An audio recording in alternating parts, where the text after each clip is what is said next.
Welcome to Weather Extra. Thanks for joining us. I'm meteorologist Jillian Johnson. A multi-day severe weather event unfolded for the last weekend of April. Dozens of tornadoes tore through communities from right here in the Lone Star State up into Iowa. Unfortunately, over 150 people were left injured and 5 lost their lives due to these devastating storms. We kick off this week's episode of Weather Extra by taking a look back at the worst tornado outbreak of the year so far.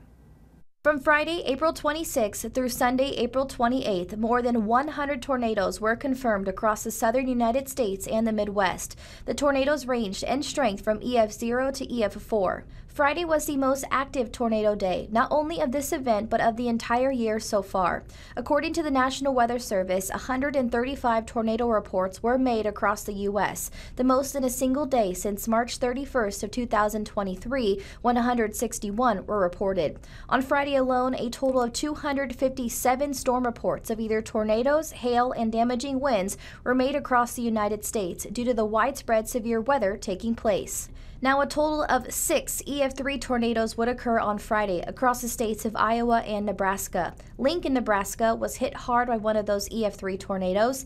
Maximum winds reached up to 158 miles per hour, and the twister was on the ground for more than 8.5 miles. Here you can see the tornado swirling debris around in the air as it approached a local event center. This tornado was responsible for 3 injuries at the Garner Industries building. That same storm that produced the Lincoln tornado would go on to produce another violent wedge tornado. This tornado was estimated to be 1,600 yards wide and on the ground for over 31 miles. This tornado would cause catastrophic damage to a subdivision in Nebraska, tearing up any and everything in its path. The twister had winds up to 165 miles per hour and would eventually cross over state lines and impact towns in western Iowa. Another tornado touched down at an airport near Omaha, Nebraska. Winds reached up to 152 miles per hour and would also go on to cross into western Iowa. This twister was responsible for destroying aircraft hangars and airplanes.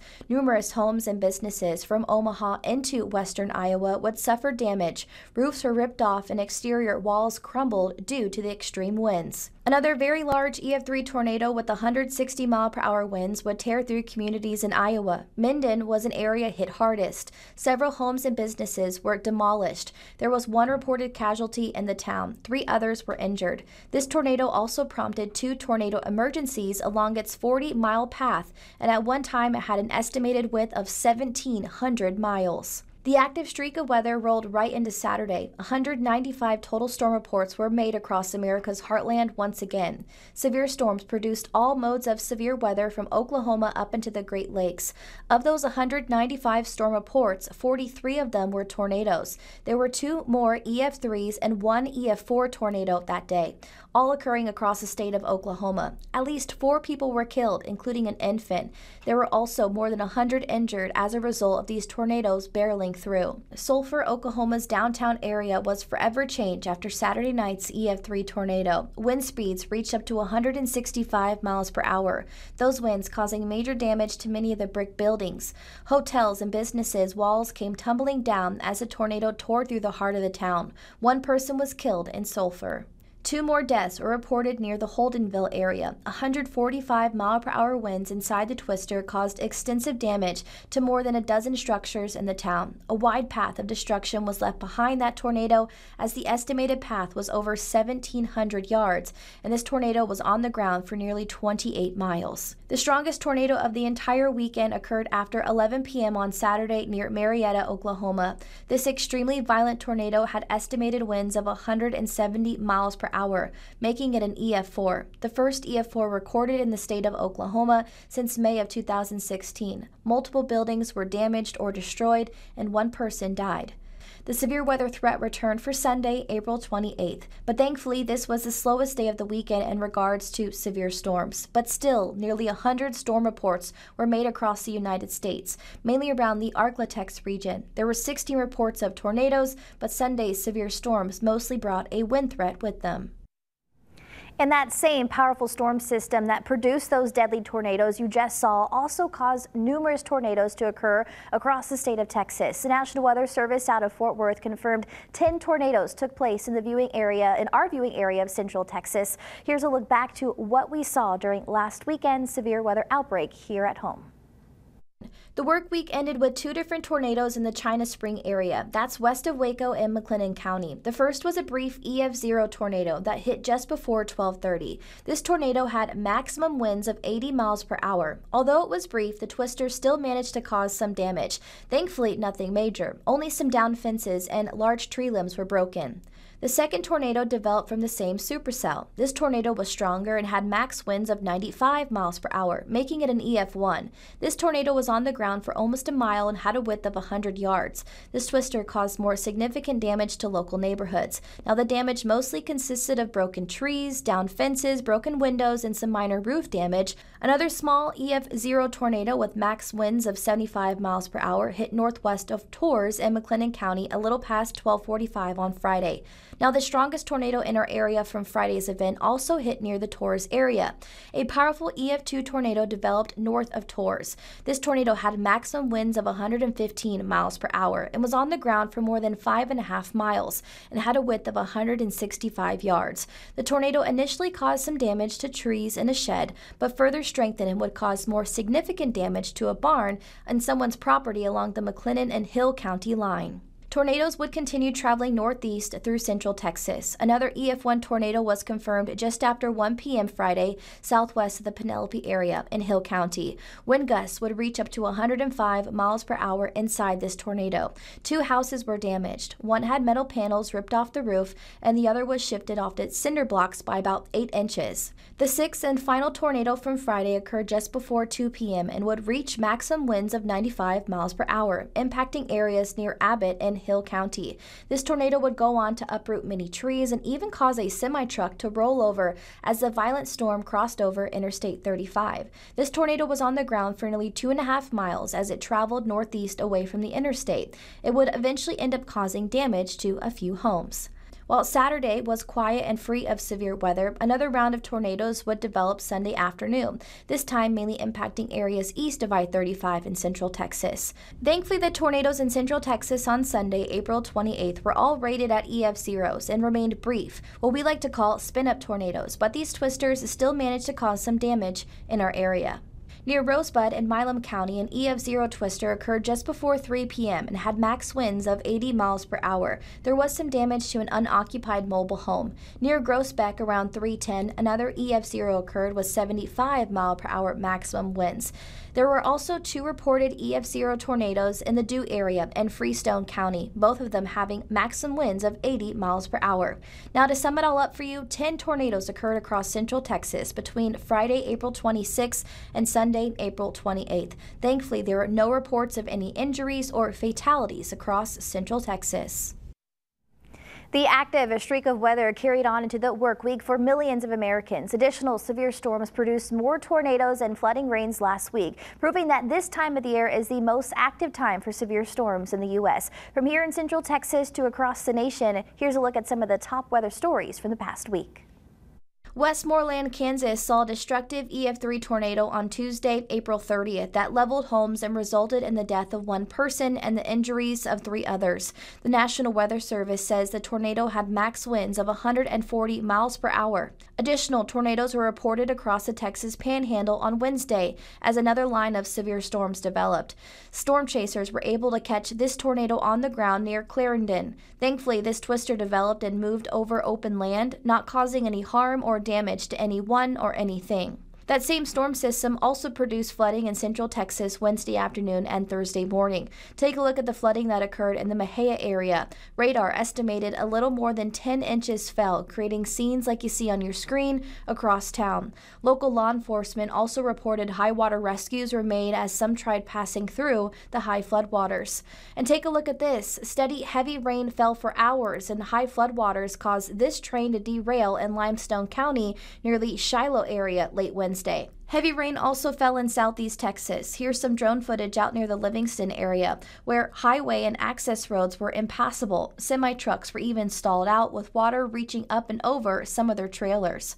Additional severe storms produced hail and strong winds around the Houston area Thursday morning and afternoon. Heavy rain on top of what fell throughout the previous weekend caused many creeks and rivers to flood, along with many roadways too, creating dangerous traveling conditions as Houstonians still made their way to work and school that morning. There are many terms meteorologists use whenever we have severe weather heading our way over the next few days, hours, or in the next few minutes. But next on Weather Extra, we hear from the warning coordination meteorologist from the National Weather Service office in Fort Worth. On the other side of this break, we're going to learn some of the language used by the National Weather Service as they issue severe weather alerts to the public. Welcome back to Weather Extra. Over the past few weeks, we've dealt with very stormy weather here in Central Texas. Numerous severe weather events have occurred throughout the month of April and have now continued into May. And if you lived in the Lone Star State long enough, you know that we're getting into the peak of our severe weather season. Keeping you safe when severe weather threatens or strikes is the #1 priority of meteorologists. Meteorologists that work for the National Weather Service issue all severe weather alerts that go directly to your phone and TV. We were able to speak with Jennifer Dunn, who is the warning coordination meteorologist at the National Weather Service office in Fort Worth. She explains the important difference between a severe weather watch and warning. Take a listen. So a watch essentially means that conditions are favorable for that type of weather to happen. So let's assume we're going to be talking about a severe weather event. So you get a severe thunderstorm watch or a tornado watch. It means that conditions are favorable for those types of storms to begin developing probably within an hour or a few hours later, depending on where you are in the watch box. So typically for most people, what we'd say is it's okay to continue with your routine activities, what you need to do that day. If you know it's going to be later, maybe plan on being home or being in a safe place by that time. But also, as you continue to go through the day when a watch has been issued, continue to check on the weather a little bit more frequently, especially if those skies are getting darker or you start to see clouds build. Start checking your local weather sources to see what's going on. So when you have a warning that's issued for your area, that means that there is an imminent or an expected threat for severe weather or a tornado in the area that you have been alerted. So this is your time to take action. Don't delay. Take those safety and preparedness actions to keep yourself, family, friends, whoever you may be with safe. Take shelter, get away from windows, whatever is required for that threat in the area. We also got to ask Jennifer about the work that goes on at the National Weather Service when issuing life-saving weather alerts to the public. Here's what she had to say. So organized chaos is how you can describe our office. We really don't have a whole lot of people. I think people think we have about 20 to 30 people that come in and work this severe weather events, but our office really only has about 15 to 17 meteorologists. So we probably have about half of that in during a severe weather event, just based on the number of workstations we can have. And everybody has an assigned role, and it's up on a whiteboard, so everybody knows who's doing what. If somebody's coming in later, they can look and see who's doing what, or they can look and see what assignment that they are assigned to. So one of those roles, the most important one you could probably argue, is the radar operator. And that's going to be the person who has primary responsibility for watching the radar, analyzing, and making decisions about what warnings are needed when and where. Now we're going to have a support role for that also. There's probably going to be a second radar operator or somebody who's assigned kind of as backup to that person, especially if they need to step away from the desk or grab something to eat, go to the restroom. We do still allow that when there are warnings going on, but they're usually going to be operating some type of team format as well. So it doesn't necessarily mean that warning decisions are solely put the responsibility on one person. There usually is some team component with a second radar operator or maybe some others in the office as to what the best decisions for warnings is. Another system that is used to alert you when severe weather is near are the outdoor emergency sirens. You may have heard them going off last weekend, but for some small towns, sirens are not always nearby for everyone to hear. News 10's Isabella Quintanilla has more on how one local town handles severe weather events when not every resident can hear those life-saving sirens. Whenever there is an emergency, such as a tornado or flash flooding, you will likely hear the sirens going off. This is one of the ways cities warn their residents that there is danger nearby and to find somewhere safe immediately. According to McLennan County Emergency Management, they have 34 sirens throughout the county, but they don't cover every city in the area. Something to remember about the outdoor warning sirens is that Best case scenario, they only have about a 2-mile diameter. This means that some cities in the more rural parts of McLennan County don't have the ability to sound an alarm. Crawford is one of these cities, and while their volunteer fire department does have a small fire siren, it only reaches part of the city. It's old and outdated, and with the newer homes being built with newer insulation and windows and tighter homes, it doesn't reach everybody. Therefore, whenever there's an emergency situation in Crawford, their volunteer fire department has to help alert people. We get in our fire truck and we have emergency routes that we run with the sirens on, lights and sirens on, to notify the other residents that can't hear the siren. Chief Westerfield says that during severe weather, they were out running these routes, doing what they could. Being on the more rural part of the county, it takes longer to get resources there in case you were to need something, in case you had a disaster or had a big problem. So we want to do our best to notify people early so they can have time to prepare. The city of Crawford is currently working on getting outdoor sirens for future emergencies, but regardless, you should always have another way to be alerted of an emergency. If one system were to not work, or you weren't able to hear a siren and you had something that go to your phone, that could be the difference. Coming up next on Weather Extra, we take a look back at the busy month of April that was full of severe weather here in Central Texas. First Alert meteorologist Sean Bellafury brings us our month of April recap on the other side of this break. April 2024 was a month of change for Central Texas as we kind of got rid of the cooler air. We got some rainier conditions and stormy conditions moving in. But before we take a look at the details of April 2024, I want to take a look back at the average high temperatures so far this year. January, remember that big cold snap we saw in the middle of the month? Well, we had an average high temperature of 54.7 degrees, 1.7 degrees below average. February, the average high was 69.3 degrees, 6.2 degrees above average, a blowtorch of a February by all standards. And March, 72.5 degrees was the average high temperature, which was 2.3 degrees above normal.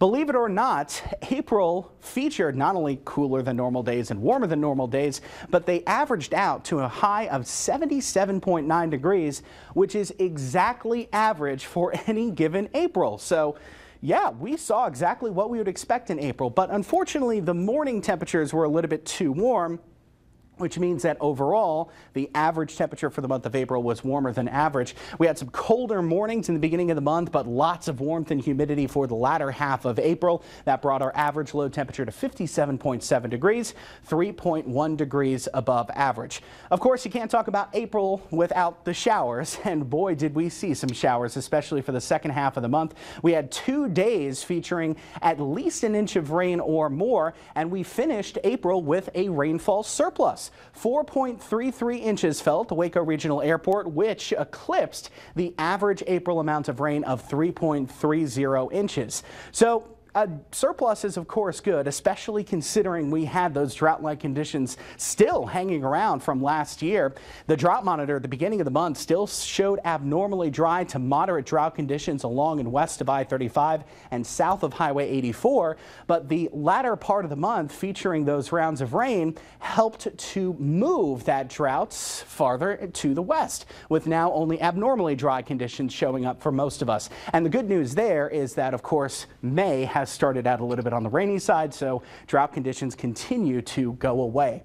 Unfortunately, the end of the drought brought thunderstorms, and unfortunately those tornadoes moved through for the latter half of the month, especially the last weekend. China Spring all the way up towards Rice, a couple of tornadoes reported. Burlington saw a tornado, Groesbeck due as well. And April is, of course, a tornadic month in Central Texas. The National Weather Service's dashboard showing all the tornadoes from 1950 to 2024. We tally 107 tornadoes since 1950 in the month of April.